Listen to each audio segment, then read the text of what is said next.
Pendant des années, le jeu d'aventure point and click a été un genre réservé au monde de la micro-informatique. Comme son nom l'indique, ce type de jeu était pensé pour être joué à la souris, et les manettes des premières consoles n'étaient vraiment pas adaptées pour ce type d'expérience. Mais l'avènement du CD-ROM et des 32 bits a changé les mentalités, et le genre s'est peu à peu exporté sur console. Certains titres sont ainsi restés exclusifs à la PlayStation et la Saturn, sans connaître de sortie sur micro. C'est le cas de Blazing Dragons, un point and click à mourir de rire, dont l'univers a également inspiré un cartoon canadien diffusé entre 1996 et 1998, connu en France sous le nom Sacré Dragon.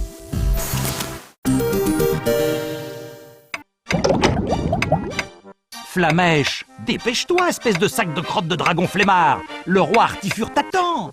Je voudrais juste essayer la sonnerie à retardement encore une fois. Édité par Crystal Dynamics et développé par The Illusions Gaming Company, Blazing Dragons est une parodie vidéoludique des Chevaliers de la Table Ronde. Annoncé pour la première fois sous le nom Les Dragons de la Table Carrée, ce point and click est dans la droite lignée des Monty Pythons, ce qui n'est guère étonnant puisque son univers a été co-créé par un ancien de la troupe, Terry Jones. Le joueur incarne un dragon du nom de Flamèche. Ce dernier, qui vit avec tous ses comparses dans le château de Camelot, est fou amoureux de la princesse Flamme. Flamèche, ceci est ma chambre. La prochaine fois, je te prierai de frapper avant d'entrer. Il souhaite conquérir la belle, mais se retrouve face à un obstacle de taille. Les chevaliers du roi Artifure, le père de Flamme, courtisent également la main de la princesse, et le souverain a décrété que seul le vainqueur du tournoi royal épouserait sa fille. Comme si cela ne suffisait pas, l'infâme sire George décide à son tour de participer au tournoi avec son terrible dragon noir. Alors que les chevaliers partent enquêter sur les projets de l'affreux bonhomme, Flamèche se retrouve à faire la vaisselle. Ainsi commence cette aventure totalement loufoque. Blazing Dragons est un véritable point and click. Le gameplay se résume, à l'exception de quelques séquences, à déplacer un curseur. Le joueur balaye ainsi l'environnement pour interagir avec les différents objets qui apparaissent à l'écran. Une simple pression sur le bouton d'action permet d'alterner entre plusieurs options. Flamèche peut ainsi se déplacer à un endroit indiqué par le joueur, parler à un autre personnage, attraper ou encore regarder un objet. Si un petit temps d'adaptation est nécessaire, on se fait très vite aux différentes commandes. La majeure partie de l'aventure se limite à ce type d'action, mais les développeurs ont également intégré quelques mini-jeux pour apporter un peu de variété.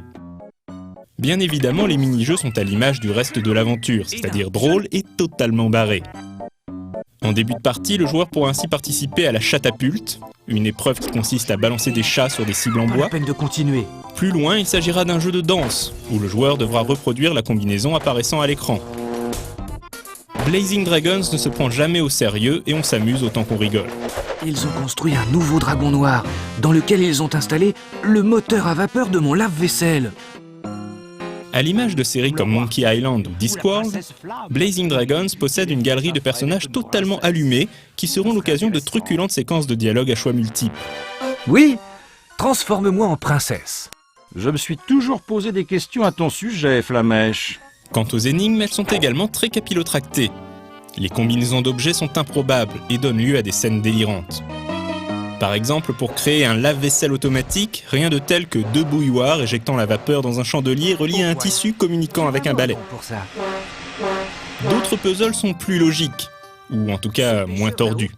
Pour sauver une demoiselle kidnappée par un pêcheur mal intentionné, il faudra par exemple balancer une anguille électrique dans le lac pour électrocuter le vil individu. A priori destiné à un large public, Blazing Dragons n'en demeure pas moins très adulte par moments, avec des blagues sous la ceinture qui ne manqueront pas de faire sourire. Nous montrons notre postérieur à vos gardes efféminés.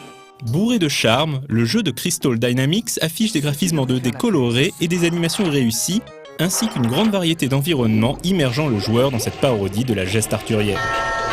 Le jeu n'échappe pas pour autant à quelques écueils. Le curseur est assez lent, certaines animations sont saccadées, et chaque changement de zone se traduit par un chargement. L'aventure conquiert toutefois le joueur grâce à des doublages fabuleux, assurés par de grands noms, dont Terry Jones lui-même. Messire Chevalier, tenez ces palettes droit devant vous et faites-les pencher un peu pour prendre le vent. Bon travail, Sir Lancelot. Vous ferez un bon roi et un bon époux pour ma jolie Flamme quand vous remporterez... je voulais dire... si vous gagnez le tournoi demain. S'il n'est pas entré au panthéon des classiques du point and click, Blazing Dragons n'en reste pas moins une pépite du genre. ce serait assurément une erreur de passer à côté. Une lettre enflammée. Elle dit « Merci pour la princesse. Attendez les plans. Signé, votre pote. »